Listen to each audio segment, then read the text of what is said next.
দিয়ে ক্যালিব্রেশন করবো। এটা একটা পিএইচ 4 সলিউশন, যেটার মধ্যে পিএইচ 4, এটা পিএইচ 4-এর সলিউশন। এটা আমাদের যে সেলটা আছে সেটাকে প্রথমে ওয়াইপ আউট করে নেবো টিস্যু দিয়ে। এটাকে আমরা যুক্ত করলাম। তারপর আমাদের মিটারে চলে আসতে হবে। মিটারে আমাদের 4 দেখাবে, 4 না দেখালে আমাদেরকে এটাকে অ্যাডজাস্ট করতে হবে। আমরা জানি এটার মধ্যে সলিউশনটার পিএইচ হচ্ছে 4। দেখতে পাচ্ছেন না, ওখানে 4ই এসেছে, তার মানে এটা না, দেখতে পাচ্ছেন এখন কমে যাচ্ছে, কমছে, মানে এটাকে ক্যালিব্রেট করতে হবে। ক্যালিব্রেট করার জন্য এখানে যে 4 লেখা আছে, এখন এখানে দুটো সুইচ আছে, 7, 4/9.2। যেহেতু 4-এর করছি তো আমরা 4 প্রেস করবো, বাড়াতে হবে। তো আমরা উপরে যে অ্যারোটা আছে সেটাকে প্রেস করবো। এখন কিছুক্ষণের মধ্যে এটা নিয়ে নেবে।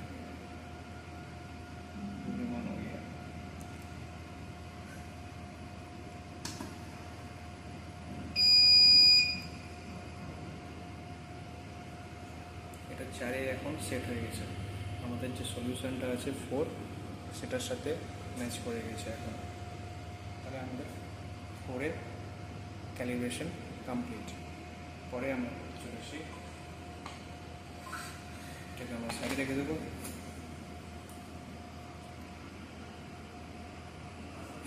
এটা হয়ে গেল। এবার আমরা করবো 7 পিএইচ দিয়ে। এটা এর মধ্যে যে সলিউশনটা আছে তার পিএইচ হচ্ছে 7। তার আগে আমরা কী করবো, সেলটাকে বটল দিয়ে ওয়াশ করে নেব।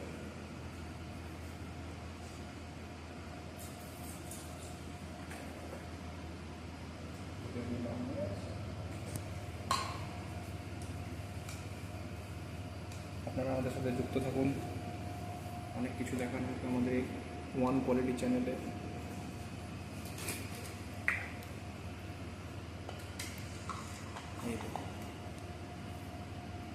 এখানে সেলে দেওয়া হয়েছে 7 পিএইচ, আর এখানে দেখুন 7 লেখা আছে। এর মানে আমাদের সাথে সাথে এটা ক্যালিব্রেটেড আছে। তো এটা আমাদের করা দরকার নেই, হয়ে গেছে। এটা করে নিলাম, এরপরে আমরা করব 9.2 পিএইচ। এটার মধ্যে যে সলিউশনটা আছে সেটা 9.2 পিএইচ। তার আগে আমরা কী করবো, ডিস্ট্রিক্ট ওয়াটার দিয়ে ওয়াশ আউট করবো সেলটাকে।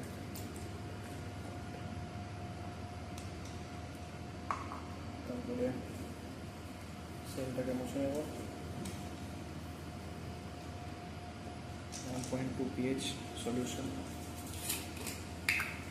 ডিপ করব। তারপর আমরা চলে যাবো মিটারে। দেখতে পাচ্ছেন ধীরে ধীরে পিএইচটা বাড়ছে।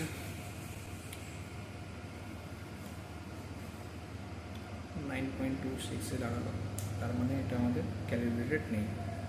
এটাকে ক্যালিব্রেট করতে হবে। তাইলে কী করতে হবে, 9.2 যে আছে সুইচটা, হ্যাঁ দেখুন আছে, সলিউশন মিটারে দেখুন 9.2-এ পৌঁছে গেছে। ক্যালিব্রেশন হয়ে যাওয়ার পর আমরা চেক করছি জলের স্যাম্পেলের কত পিএইচ আছে। আপনারা দেখতে পাচ্ছেন আমরা স্যাম্পেল দিলাম, স্যাম্পেলের পিএইচ ওখানে আমরা শো করতে পারবো। দেখতে পাচ্ছেন আপনারা বেড়ে গেছে 6.86। এটা আমাদের জলের পিএইচ। নেক্সট